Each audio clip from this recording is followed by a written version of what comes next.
Dipersembahkan oleh, didukung oleh. Assalamualaikum warahmatullahi wabarakatuh. Para pemirsa TV One dimuliakan dan diberkahi Allah Subhanahu wa taala. Kembali kita berjumpa lagi dalam forum yang sangat istimewa ini ya. Topik kita hari ini ya, kita akan membahas tentang syariah sebagai solusi masalah ketimpangan kita.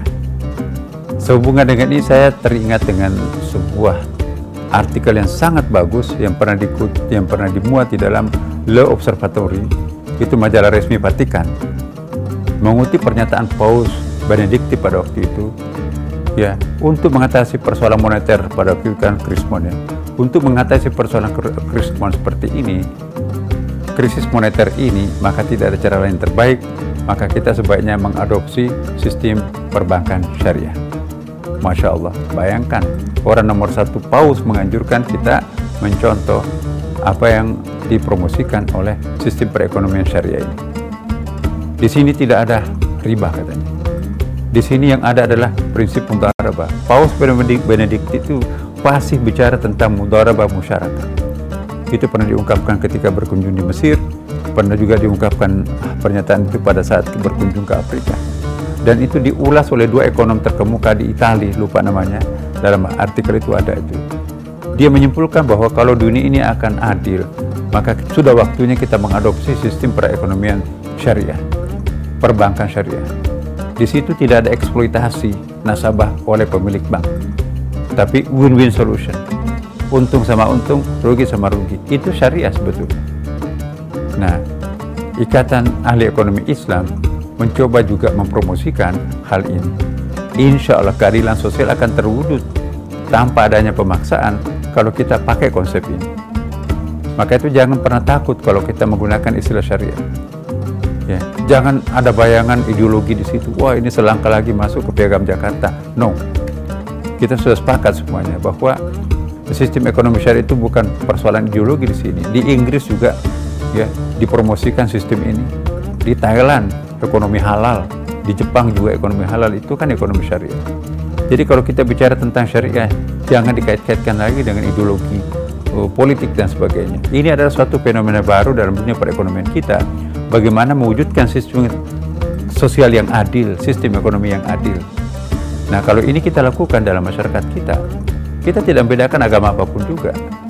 Kita coba lihat, yang bermain di dalam dunia produk halal itu lebih banyak non-muslimnya daripada muslimnya. Kita lihat di Thailand sekarang, yang punya ambisi untuk menjadi kekuatan ekonomi halal di Asia Tenggara. Masa kita kalah dari umat Islam yang mayoritas terbesar dunia ini? Ya, kemudian juga di Jepang. Di Jepang itu promosinya luar biasa untuk mempromosikan sesuatu produk halal itu. Di Inggris, bahkan juga Amerika Latin. Nah, saya kira kita belum terlambat untuk Indonesia. Mari kita jangan malu-malu dan jangan takut, jangan ragu mempromosikan konsep ekonomi Islam. Ya, tujuannya adalah untuk menciptakan kebersamaan, keadilan sosial, kesetaraan. Dan kalau ini dilakukan, insya Allah dampaknya sangat positif. Yang kaya tidak merasa egois dan miskin tidak merasa dihina. Yang miskin tidak akan cemburuan terhadap orang kaya, dan yang kaya merasa dijagai oleh orang-orang yang miskin. Jadi ini yang kita harapkan. Itulah konsep zakat, infak, sedekah jariah dan seterusnya. Semoga Allah memberkati kita semuanya. Mudah-mudahan Ramadan ini kita mendapatkan inspiring yang sangat luar biasa untuk mewujudkan sistem perekonomian yang mempunyai janji yang sangat besar untuk terwujudnya keadilan.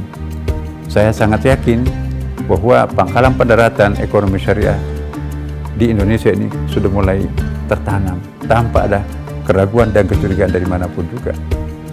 Dan Bapak Presiden kita juga memberikan dukungan yang sangat penuh.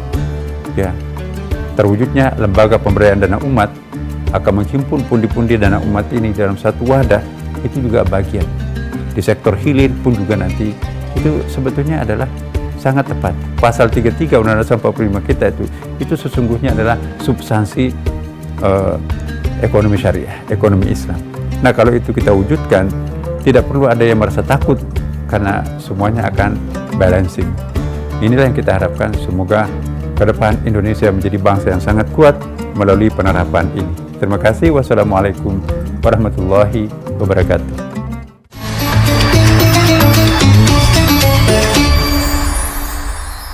Dipersembahkan oleh, didukung oleh